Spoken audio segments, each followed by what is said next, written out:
Sir మనందరం కూడా హల్లెలూయా. ఈరోజు ఒక ప్రత్యేకమైనటువంటి స్పెషల్ ఉంది. ఏంటన్నది పునరుద్ధాన దినం. పునరుద్ధాన దినం అంటే మా సమాధులు కాదు, సమం కట్టుకొచ్చుకోవడమా? చెప్పండి. పునరుద్ధాన దినం అంటే యేసు ప్రభువు వారు చనిపోయి మూడవ దినమున తిరిగి లేవడం. ఎందుకంటే ఆయన మన కొరకు చనిపోయాడు, పాతి పెట్టబడ్డాడు, మూడవ దినమున లేపబడ్డాడు. ఇది సత్యమైనటువంటి ఈరోజు స్పెషల్. సార్ అందరూ కూడా చప్పట్లు కొట్టేసారు. మైపడుతున్నారు. ఎక్కువ సమయాన్ని కూడా నేను తీసుకోను, కొద్ది నిమిషాలు ముగిస్తాను. మనం అన్ని తీసుకుంటాం, అన్ని తెచ్చుకుంటాం, కానీ దేవుని మందిరంలో దేవుని సన్నిధిని మాత్రం దేవుని మాత్రం మిస్ అయిపోతాం, దేవుని మాత్రం మర్చిపోతాం. రేపు ఏసేయగల అంటాడు, మీరెవరో నాకు తెలియదు. గుర్తుపెట్టు. ప్రతిరోజు కూడా మనం స్కూల్లో కానీ కాలేజీలో కానీ ఉద్యోగంలో కానీ మన ప్రతిభ చూపిస్తున్నప్పుడు, మన టాలెంట్ని చూపిస్తున్నప్పుడు, మనము వారి దగ్గర మంచి వర్క్ చేస్తున్నప్పుడు మనల్ని గుర్తిస్తారు. ఆ గుర్తించి వారికి ఏదో ఒక బహుమతిని ఇవ్వాలనిపించి ఇస్తారు, పిలిచి. కారణం ఏంటంటే వారు ప్రతిరోజు వారు మంచి టాలెంట్ని కనపరుస్తున్నాడు కాబట్టి. దగ్గర నీ గుర్తింపు రావాలంటే ప్రతిరోజు యేసయ్యను వెంబడిస్తూ పనిచేయాలి. ఆయన మనసులో పడేటట్లుగా కేకలు పెట్టి అరవాలి, దేవుని వాక్యాన్ని ప్రకటించాలి, ఉదయకాలమే లేచి నీ యొక్క స్వరం వినిపించబడాలి. ఒకసారి అందరూ చెప్పాలి. జీవితంలో దేవుని సన్నిధిలో ఎవరైతే ఆసక్తితో పనిచేస్తారో, ఆసక్తితో ముందుకు దూకుతూ ఉంటారో వాళ్ళకి అన్ని దీవెనలు, వాళ్ళకి అన్ని బహుమతులు, వాళ్ళని ప్రభు దీవిస్తాడు. అందరూ కూడా చెప్పండి. రెండు మూడు విషయాలు చూపించి ముగించేస్తాను. రోజులో తీసుకోవాల్సిన ఎక్కువ కూడా వివరించను. దయచేసి కొరింథీయులకు రాసిన మొదటి పత్రిక 15వ అధ్యాయం 4వ వచనం. కొరింథీయులకు రాసిన మొదటి పత్రిక 15వ అధ్యాయం 4వ వచనం. లేఖనముల ప్రకారము మూడవ దినమున లేపబడెను. లేఖనముల ప్రకారం మూడవ దినమున లేపబడెను. ఇక్కడ పాయింట్ ఏంటంటే లేఖనముల ప్రకారము మూడవ దినమున ఆయన మూడవ దినమున లేపబడెను అని రాయబడెను. దయచేసి ఇక్కడ మనం గుర్తించాలి. లేఖనాల ప్రకారం యేసు ప్రభువు వారు ప్రవచనాలను బట్టి ఏదైతే రాయబడిందో, ఏ విధంగా అయితే యేసు ప్రభు గురించి చెప్పబడిందో ఆయన కూడా ప్రకటించాడు. నేను శ్రమ పడిన తర్వాత, నేను సిలువ వేయబడిన తర్వాత మనిషి కుమారుడు మరి సిలువకు అప్పగించబడతాడని, ఆ తర్వాత మూడవ దినమున తిరిగి లెగుస్తానని యేసు ప్రభు నోటి ద్వారా తెలియజేశాడు. ఈరోజు ఇక్కడ ఈ పాయింట్ ఏంటంటే లేఖనాల ప్రకారంగా ఏదైతే రాయబడింది యేసు ప్రభు గురించి, మూడవ దినమున లేపబడ్డాడు. ఆయన చనిపోయి పాతి పెట్టబడి మూడవ దినమున ఈ రోజు ఆదివారంనే పెద్దల కడనే ఇదిగో తెల్లవారు చుండగానే అసలు దేవదూత వచ్చి రాయి పొగిలించబడడం, యేసు ప్రభువు వారు ఆ సమాధిని చీల్చుకుని బయటికి రావడం మనం చూసాం 2025 సంవత్సరాల క్రితమే. చప్పలు కొట్టేసాను. ఇదే ఈరోజు స్పెషల్, ఒక ప్రత్యేకమైనటువంటి దినం. ఈరోజు యేసు ప్రభువు వారు మూడవ దినమున లేపబడ్డాడు.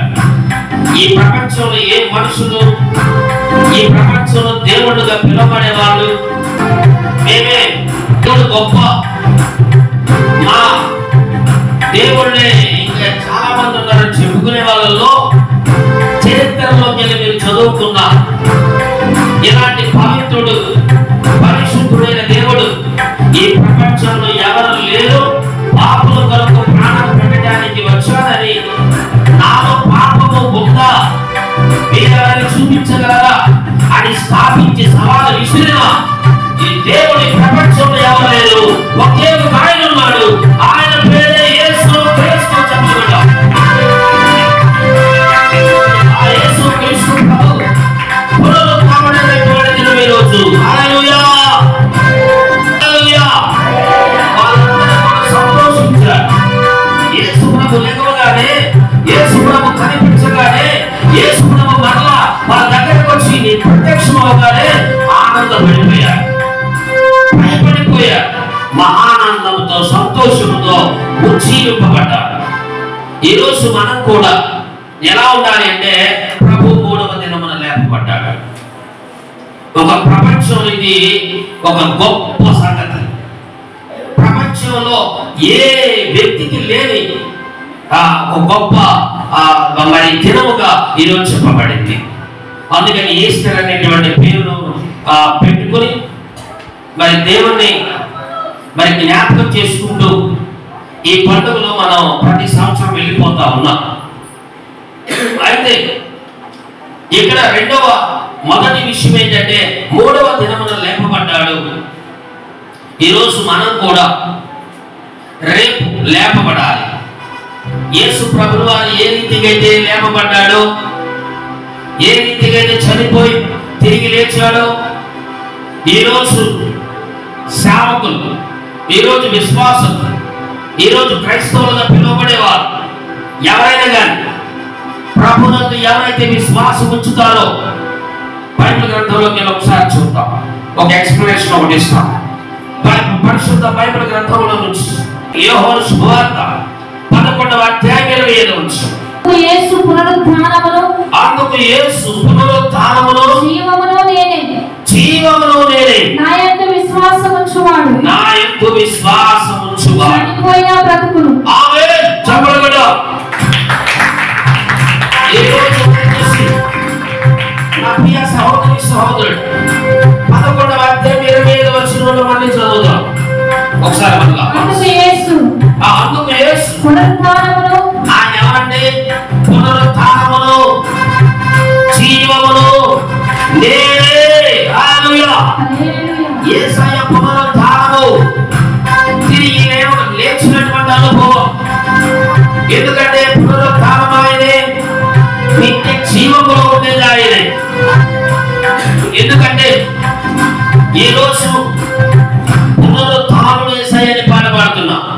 పునరుత్థానుడా నా యేసయ్య.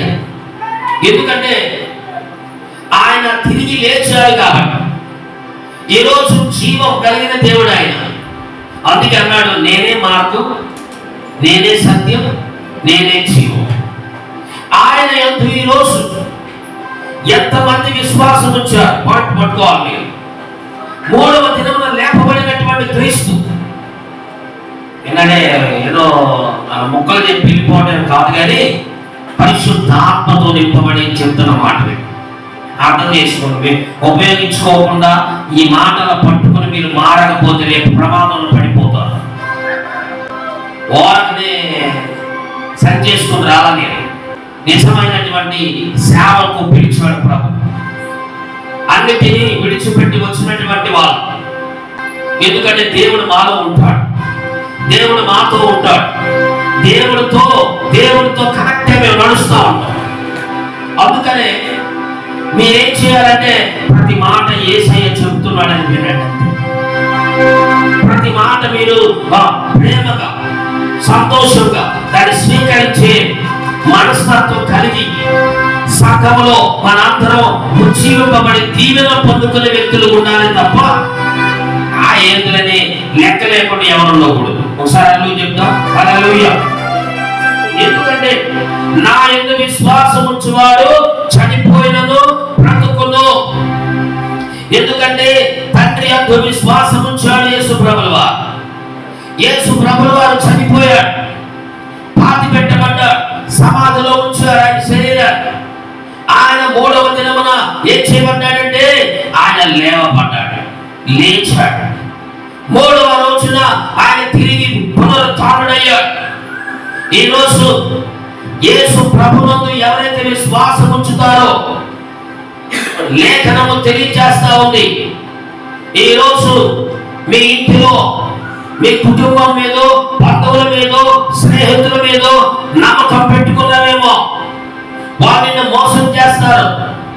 నీ భర్త నిన్ను మోసం చేయొచ్చు, నీ భార్య నిన్ను మోసం చేయొచ్చు, నీ బిడ్డను నమ్ముకుంటే వాళ్ళు మోసం చేసి నిన్ను వదిలేసి వెళ్ళిపోతారు. కానీ ఈరోజు నువ్వు చనిపోయిన బ్రతకాలంటే, ఒకవేళ నువ్వు మరణించిన లేపబడాలి అంటే, నువ్వు చనిపోయిన తర్వాత నిన్ను తీసుకెళ్ళి అదిగో ఆ తెల్ల కనపడుతుంది సిమెంట్ సున్నం, ఆ సున్నాలేసి తెల్లగా కనపడి పొద్దునే క్లీన్ చేశాడు. అమ్మా ఈరోజు దయచేసి యేసు ప్రభువు వారు చెప్తున్న మాటలు, ఆయన యందు ఎవరైతే విశ్వాసం ఉంచుతారో అదిగో తీసుకెళ్ళి ఆ శరీరాన్ని సమాధిలో పెట్టినా మూడవ దినమున యేసు ప్రభు ఏ విధంగా లేచాడో విశ్వసించిన వారు, నమ్ముకున్న వారు, బాప్టిజం తీసుకున్న వారు, సంఘంలో పనిచేస్తున్న వారు, అక్కడ ప్రిస్కిలలాగా పనిచేస్తున్న వారు, పౌరులాగా పనిచేస్తున్న వారు, సంఘాన్ని అంటి పెట్టుకున్న వాళ్ళు, ఇదిగో ఒక 24 సంవత్సరాలు దేవునితో సేవ చేసి నేర్పిన పేరు అన్న.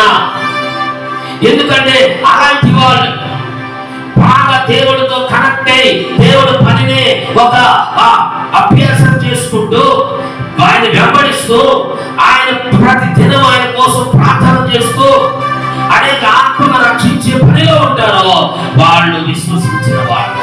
నేను దేవుడు నమ్ముకున్నాను, ప్రార్థనకి వెళ్తున్నానంటే ఉపయోగం లేదు.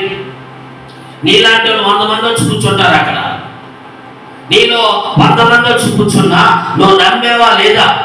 నీకు క్వశ్చన్, నీకు ఆన్సర్ వచ్చిందా లేదని ఎప్పుడు తెలిసిందంటే పేపర్ మీద ప్రజెంట్ చేసినప్పుడే, పేపర్ మీద క్వశ్చన్ ని ఆన్సర్ చేసినప్పుడే. మరి నిజంగా చదివాడు, ఏదైనా బాగా రాశాడు అని చెప్పి అతనికి మార్కులు వస్తుంది. ఈరోజు 100 మంది కూర్చున్నా ఈ 100 మందిని యేసుప్రభు మందిరంలోకి వెళ్తే విశ్వసించేశానంటే కుదరదు. యేసుప్రభు మాటలు, యేసుప్రభు వాక్యం, యేసుప్రభు చెప్పిన కొన్ని క్రియలు, ఆజ్ఞలు మనం పాటించినప్పుడే, మనము ఆయన ఎంతో విశ్వాసం ఉంచినప్పుడే నీతిమంతులుగా తీర్చబడతాము. ఒకసారి హల్లెలూయా చెప్తా. హల్లెలూయా. ఎవరైతే ఇలాంటి వ్యక్తులు యేసుప్రభు మీద విశ్వాసం ఉంచారో చనిపోయిన బ్రతుకులు బ్రతికి విశ్వాసం ఉంచు ప్రతి వాడు ఎన్నటికీ చనిపోడు. యేసుప్రభు ఇంకా మళ్ళీ వస్తాడా? మళ్ళీ భూమి మీదకి రెండో రాకల్లో వస్తాడు, కానీ చచ్చిపోవడానికి రాడిక. యేసుప్రభుని చంపలేనికి ఎవరు? ఒక కాలు సముద్రం మీద నుండి తీశాడంటే సముద్రం వచ్చి భయంకరంగా మొత్తం పేగ కొట్టుకుపోయింది.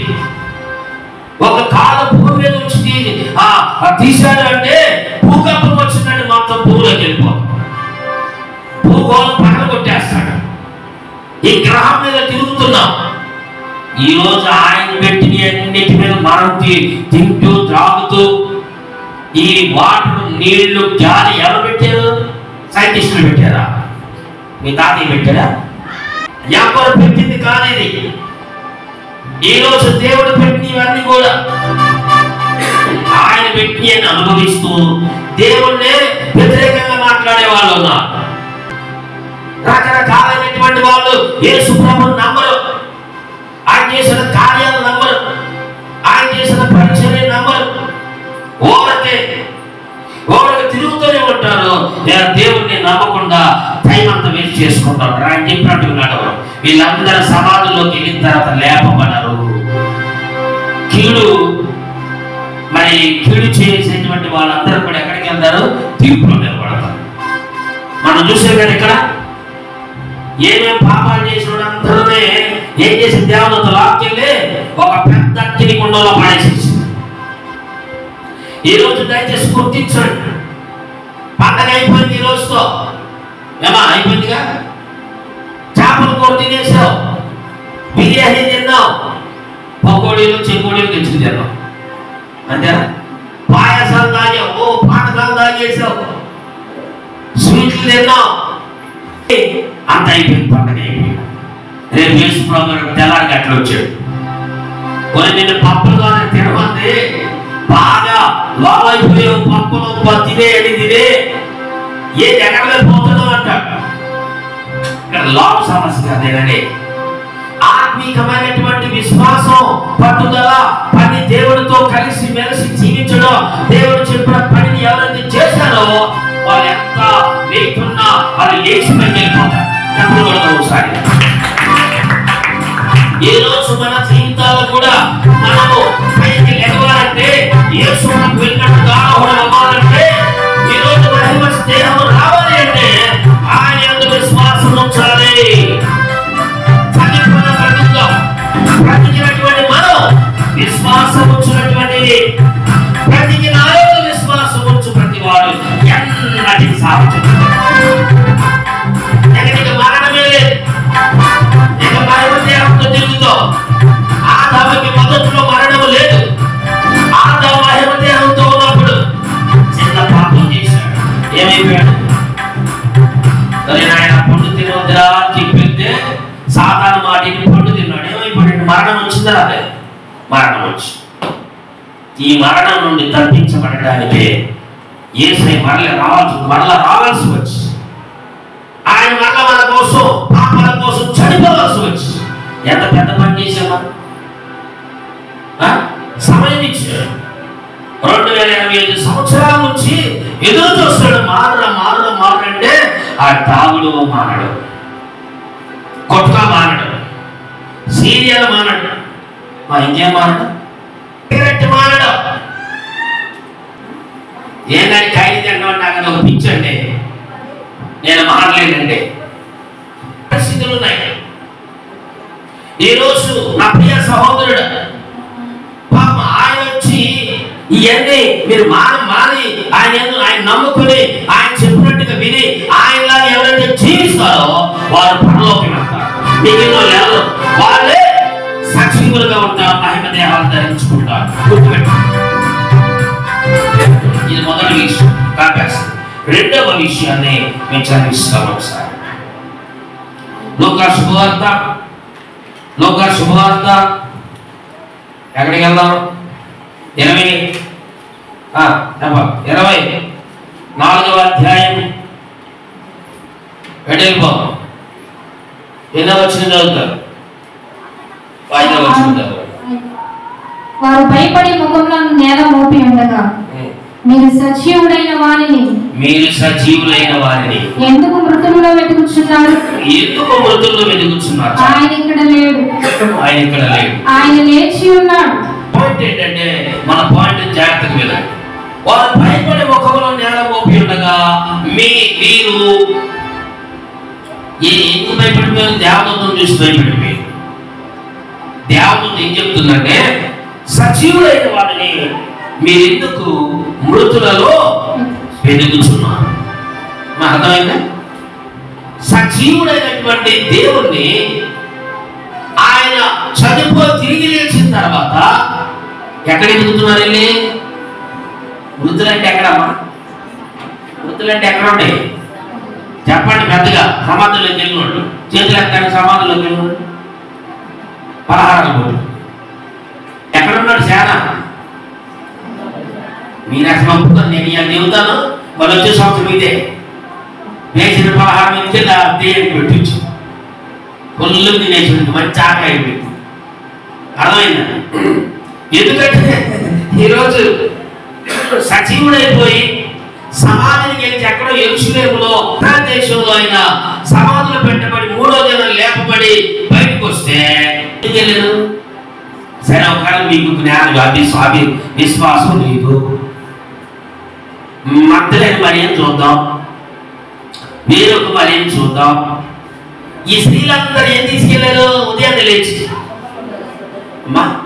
సుగంధ ద్రవ్యాలు మొత్తానికి అత్తర్లు సీట్లన్నీ ఉంటాయి. ఎవరికి? యేసుప్రభు ఉన్నాడేమో, ఎందుకంటే ఇక్కడ తెలియదు నమ్మే యేసుప్రభు లేచాడే, వాడు ఉన్నాడేమో, ఈ పని మీద ఉన్నారు ఏంటి? మరి మీరేం తీసుకెళ్ళాలి? ఇప్పుడు మీరేం తీసుకెళ్ళారు? బిస్కెట్లా స్వీట్లు ఎవరు తీసుకెళ్ళారు జాగ్రత్తగా చెప్పండి. సాయంత్రం కూడా దైవం వచ్చి నాకు బిస్కెట్లు పలహారం కావాలని మళ్ళీ అడిగితే మీరు మేపుతున్నారు. ఎందుకంటే స్వీట్లకి మరిగిందండి. నువ్వు కానీ స్వీట్ కానీ మళ్ళీ రుచి చూపించి మళ్ళీ వదిలేసేవాడిని మళ్ళీ 2 స్వీట్లు పెట్టరా బాబు అని నువ్వు పెట్టలేదంటే నీ మీద పడి తొక్కి అంతేగా. అతిగారు ఎక్కడున్నాడు ఎవరు కనిపించారండి అయ్యో బాబు నేను గుండెలు మీద తొక్కను అప్పుడు గుర్తొస్తాను నేను ఎందుకు వచ్చాను నువ్వు అంట నేను అప్పుడు అయ్యా బాబు నేను వెళ్తాను కానీ నీకైతే వెళ్ళిపోతానండి. ఎందుకని నేను వెళ్ళి బిస్కెట్లు పెట్టలేదు కదా, నేను వెళ్ళి స్వీట్లు పెట్టలేదు కదా. మా జాగ్రత్త. ఎందుకంటే ఈరోజు సజీవుడైనటువంటి దేవుడే ఆయన మృతుల్లో నుంచి లేపబడ్డాడు. సజీవుడు. ఆయనకి మనం ఒకవేళ సుగంధ ద్రవ్యాలు ఇవన్నీ అత్తర్లు ఇవన్నీ తీసుకెళ్ళారు అనుకోండి, ఎవరికి పోయాలని ఆ సమాధులకి ఏమైనా మోసుకున్నారా? మా జాగ్రత్త కొంచెం బుర్ర పెట్టండి. ఏ కాడ పాస్ గారు టైం అయిపోతుందనే కానీ బైబిల్లో మంచి విషయం నేర్చుకుని బాగుపడదామని కొంతమంది కూడదు అవిశ్వాసంగా. మీరు మొత్తాన్ని కదలకుండా కూర్చున్నారు, ఎక్కడో సమాధుల గురించి లేపడేది. ఎందుకంటే మొత్తం లేకపోతే దంశం పోపించుకుని భయపడి ఇప్పుడే. హల్లెలూయా. ఎందుకంటే మీరు తీసుకెళ్ళి ఎవరికి తీసుకెళ్ళారు? ఒకవేళ మీరు తీసుకువెళ్తే మిమ్మల్ని తీసుకురమ్మని చెప్పింది ఎవరు? ఒకవేళ ఆడెందుకు తీసుకెళ్ళారు నచ్చలేదు. మరి వీళ్ళు యేసు ప్రభువు చనిపోయాడు ఒకరు ఉన్నాడేమని అవిశ్వాసంతో లెగవలేదని ఉద్దేశంతో యేసు ప్రభు మీద ప్రేమతో పోతామని తీసుకెళ్ళారు. మరి యేసు ప్రభు లేడే, మీరు ఎక్కడ పోతున్నారు? ఎత్తుకెళ్ళేయండి అత్తల్లో. నీతి మందులు ఏమైనా ఉన్నారు సమాధులు? మీరు చెప్పగలరు? దేవుడు చెప్పినోడే నీతి మందులు. అప్పుడే స్టాంప్ ఇలా పలానా ఆయన పేరు ఉంటుంది అక్కడ, నేను పరలోకి వెళ్తానని వెళ్ళ చెప్పగలవు? సిగరెట్ తాగి తాగి అలా పూర్తి వేసాం అక్కడ. బైబిల్ని అనుసరించే మాస్టర్ కావాలి. ఈరోజు చాలా మంది సజీవుడైన దేవుణ్ణి లోకములు ఎదుగుతున్నారు. సేవకుల మాటలు పట్టించుకోవటం లేదు. ఈరోజు నిజమైన దైవ సేవకులు యేసు ప్రభు లాంటి సేవ చేస్తూ ఉంటే కొంతమంది ఒక పాస్టర్ గారు అన్నాడు, అద్భుతాలు జరిగేంత వరకు వస్తారంట.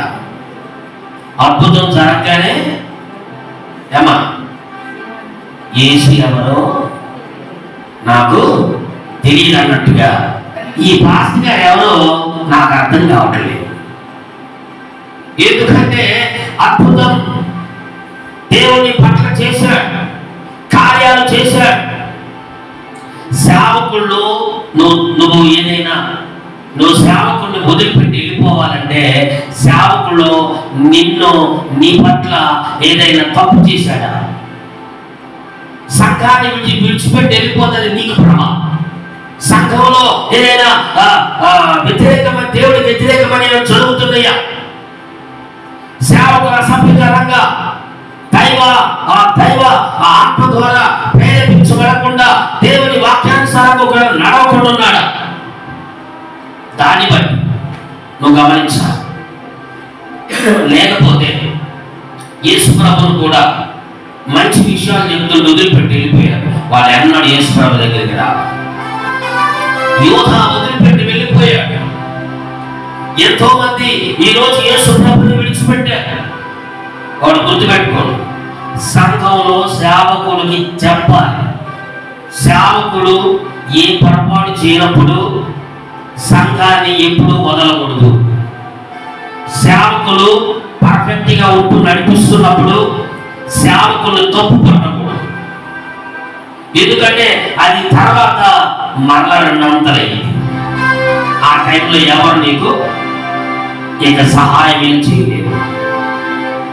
రేపు వచ్చి కొంతమంది ప్రార్థన చేయమంటారు, వచ్చారనుకోండి. అప్పుడు మనం ఏమంటామంటే అది వాళ్ళు రానిట్లేదు వీళ్ళు రానిట్లేదండి నన్ను అని చెప్తారు. వాళ్ళ దగ్గరికి వెళ్ళమ్మా అన్నాడు యేసు ప్రభువు చెబుతాను. అలాంటి అని పెద్ద పెద్ద సమస్యలు తీసుకొస్తాడు. దేవుడు ఎలా ఉంటాడో, దేవుడు శక్తి ఎలా ఉంటుందో అప్పుడు అర్థమయ్యాడు. ఎందుకంటే ఈరోజు సేవకుల్ని కించపరిచే విధంగా, సేవకుల్ని మా 10 కుటుంబాలు ఉన్నాయి, మేము రాము, మేము వెళ్ళిపోతాం అనేటువంటి భావనలు ఎవరైతే ఉంటారో గుర్తుపెట్టుకో, రేపు నువ్వే లెక్క చెప్పుకుంటావు, నాకేం కాదు. 100 కుటుంబాలు దేవుడు పంపిస్తాడు. మన దేవుడి వైపు చూడాలి. మనుషులు వెళ్ళిపోతున్నాడని మనుషులు పట్టుకోకూడదు, గుర్తుపెట్టుకోవాలి. ఏ కారణం లేకుండా యేసుప్రభు దగ్గర నుంచి 70 మంది పంటే అనేక మంది శిష్యులు వెళ్ళిపోయారు. ఆయన చెప్పిన బోధ వాళ్ళకి అర్థం కాదు. ఈరోజు చాలా మంది జీవితాల్లో ఈరోజు రకరకాలైనటువంటి వాటి మీద ఆలోచనలు పెట్టుకుని వెళ్ళిపోతారు. దేవుని యందు విశ్వాసం ఉంచలేదు. సరే, అల్లు చెప్తాం. హల్లెలూయా. రెండో పాయింట్ ఏంటంటే, మృతుల్లో మీరు ఎదగండి, ఎప్పుడు కూడా వెళ్ళకండి. ఏమంటే అట్లా ఉంటే నేను కూడా అందరు తీసుకురండి అమ్మా అని చెప్పుకునేవాడిగా, కానుక తీసుకురండి అని చెప్పేవాడు కదా. ఆ బ్యాచ్ కాదు నేను. ఆ సమాధి దగ్గరికి తీసుకురండి అని చెప్పచ్చు కదా. ఒకవేళ చనిపోతే మీ కుటుంబస్తులు కనుక పాలరాతిలో సమాధి కట్టుకోండి. ఏ రాయ? పాలరాయ. ఇక రంగులు ఎట్టుకోవడం ఉండదు. శుభ్రంగా పాలరాతితో సమాధులు కట్టండి. వారిని సమాధులతో కట్టి చక్కగా వారిని కనపరచండి. మంచిగా వారిని ప్యాంటు మీద పెట్టి పడేయండి. మంచిగా విందు చేయండి. కనపరచు, ఘనంగా వాళ్ళు చేసిన మంచి పనులు చెప్పండి. మిగిలిన వాళ్ళకి ఉపయోగం ఉన్నదా?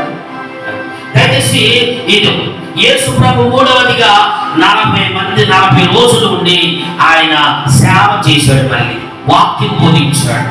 ఒక్కొక్కటి చదివి ముగించేస్తాడు. అపోస్తుల కార్యం 1వ అధ్యాయం 3వ వచనం.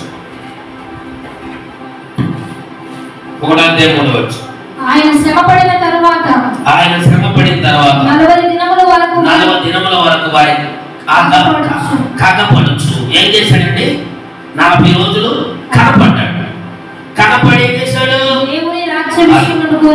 మళ్ళీ దేవుని రాజ్య విషయాల గురించి బోధించుచు అనేక ప్రమాణాలను చూపి వారికి తను తాను సజీవునిగా కనపరుచుకున్నాడు. మళ్ళీ ప్రూవ్ చేసుకున్నాడు. వారికినే ఏదో లేచాడు, వెళ్ళిపోయాడు, ఎవరు తెలుసు అంటాం కాదు. యేసు ప్రభు లేచి ప్రూవ్ చేసుకున్నాడు. ఎవరైనా సజీవుడు చూడండి, నా గాయాలలో ఏమన్నాడు? తోమని నా గాయాలలో ఇదిగో చూడు, వేలు పెట్టి చూసి నమ్మిన వారికంటే చూడకుండా నమ్మిన వారికంటే యేసు ప్రభు పలికాడమ్మా. తోమ అంటున్నాడు, నేను నమ్మను, నీ గాయాలను వేలు పెట్టి చూస్తే నమ్ముతాను. ఈరోజు చాలా మంది నమ్మని వాళ్ళు ఉన్నారు. అందుకే ఇప్పుడు దైవజనుడా కాదని తెలియాలంటే దేవుని శక్తి, ఒక మోసేలో దేవుని శక్తి ఉందని తెలియాలంటే మిరకల్స్ జరగాలి, దేవుని శక్తి ప్రదర్శించబడాలి. అప్పుడే కన్ఫర్మ్ అయ్యింది. కోరకనే దైవజనులు 100 మంది ఉంటారు.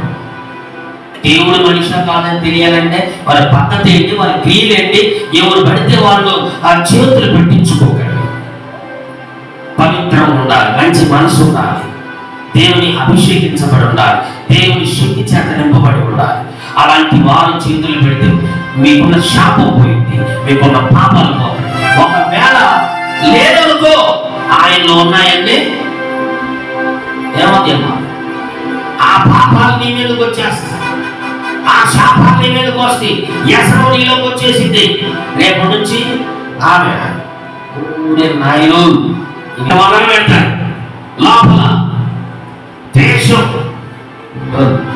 ఏదో ఒకటి చేయాలి. మొత్తానికి ఊసు ఎక్కడికి వెళ్తున్నారు కానీ తెలియట్లేదు అని చెప్పి ప్లాన్.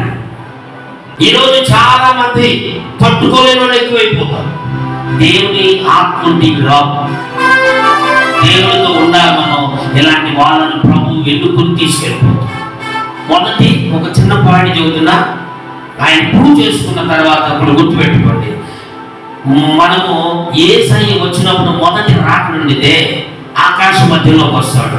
అప్పుడు మన ఇళ్లలో ఉన్న వాళ్ళు, మరి ఆ పొలంలో పనిచేస్తున్న వాళ్ళు, విమానాల్లో వెళ్తున్న వాళ్ళు వెళ్ళిపోతారు బయట. వాళ్ళలో ఉన్నావో లేదో చూసుకుని భక్తి చేసు. నా దగ్గరికి రావాలి, వాళ్ళ దగ్గరికి వెళ్ళాలి కాదు. ఒక చోట ఒక తీర్మానం చేసు. నీకంటూ ఒక భక్తి ఉండాలి. శ్రమ అయిన బాధ అయిన దేవుడు నీకు చూపిస్తే, దేవుడు నిన్ను పిలిచినప్పుడు, దేవుడు నిన్ను ఎంపిక చేసినప్పుడు అక్కడ నుండి ఎదగాలి. ఒక పక్షి అన్ని పక్షులు పెంచాడు. వాటిలో ఒక పక్షి క్రద్దలాగైందన్న పెరగాలి. పక్షులన్నీ పెంచితే, కోడి పిల్లలన్నీ పెంచితే, కోడి పిల్లల నుంచి ఏమొచ్చింది? గద్ద వచ్చింది. ఏం చేయాలి గద్దని? కోడి పిల్లల దగ్గర పెంచుతాడండి. గద్ద ఎక్కడ ఉండాలి? గద్ద ఎక్కడ ఉండాలి? ఆకాశంలోకి వెళ్ళాలి. ఆయన చూసి వరే గ్రద్దిది ఈ కోడి పిల్లల్లో ఉంటే పనికిరాదు, దీన్ని ఎట్లాగైనా కోడి పిల్లల్లాగే నడుస్తుంది, ఎగరలేకపోతుంది. ఆకాశంలోకి దీన్ని పంపించాలని ఎగరేస్తుంటే అసలు అర్థం లేదన్న, కిందే పడుతున్నాడు ఆ గ్రద్ద. ఇలా కాదని చెప్పి పెద్ద కొండ మీద తీసుకుని వెళ్ళి ఆ కొండ మీద వచ్చి విసిరేసాడట. గ్రద్దకు ఉన్నటువంటి ఆ రెక్కల్ని విప్పుకుని అది ఏం చేస్తుందంటే దానికి ప్రాక్టీస్ అయిపోయింది. ఆ ఎత్తైన కొండ మీద నుంచి ఎప్పుడైతే కింద పడుతుందో అప్పుడు అది ఎగురుకుంటూ పైకి వెళ్ళిపోయింది. దానికి ఎగరగలిగిన సామర్థ్యత వచ్చేసింది. ఒకసారి చెప్తా, హల్లెలూయా. ఎవరు ఏ స్థానంలో ఉండాలో, ఎవరు ఏ స్థితిలో ఉండాలో ఆ స్థితిలో మనం ఎదగాలి. అప్పుడే మనకు విలువ. క్రైస్తవులుగానే ఉండాలి. దేవుని బిడ్డలకు ఎదగాలి. యేసయ్య కల్వరి కొండ పైన ఆయన 2025 సంవత్సరాల క్రితం చనిపోయాడు. ఆ కల్వరి కొండ పైన ప్రాణం పెట్టాడు. ఈరోజు మనం అందుకే ఇక్కడ కూర్చున్నాం. అందుకే విలువ వచ్చింది. అందుకే సాతాను తొక్కేస్తాం. వాడి నవ్వులన్నీ పోయి వాడే ఈరోజు మరణాన్ని జయించి తిరిగి లేచాడు. చప్పట్లు కొడుతుంది. చూసుకుందాం.